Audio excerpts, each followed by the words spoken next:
Allô, donc je suis dans le chapitre 6, le numéro 11 à la page 238.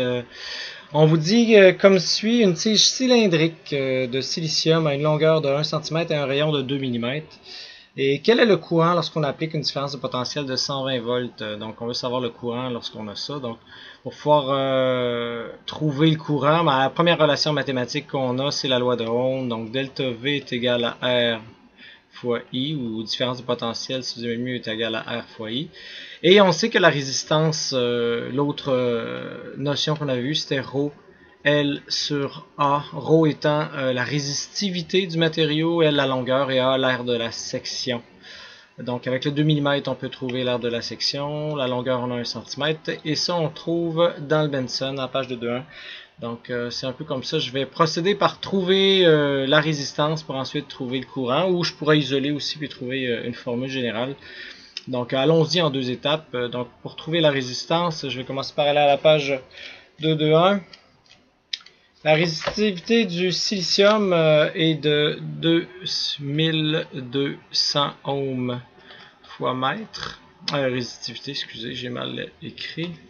Donc, bon, je pourrais le faire de même. R, c'est la résistivité fois la longueur qui est 1 cm, mais je vais me mettre en mètres, donc 0,01 mètre.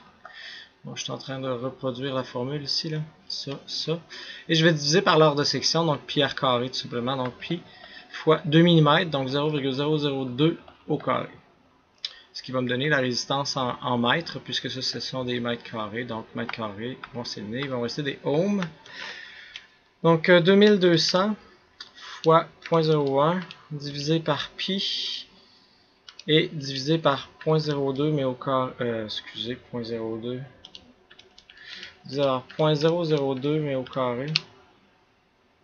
Bon, je pense pas que ça a marché, je vais recommencer. 2200 fois 0.01 divisé par pi divisé par 0.002 au carré.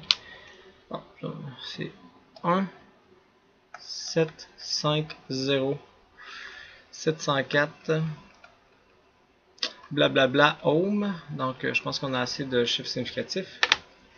Donc on est dans le 1.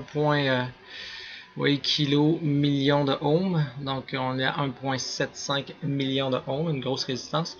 Là maintenant ici, ce qu'on veut savoir c'est le courant, donc si j'isole I de cette formule là ici, donc I, c'est la variation de potentiel sur la résistance, donc 120 volts divisé par ce qu'on vient de trouver.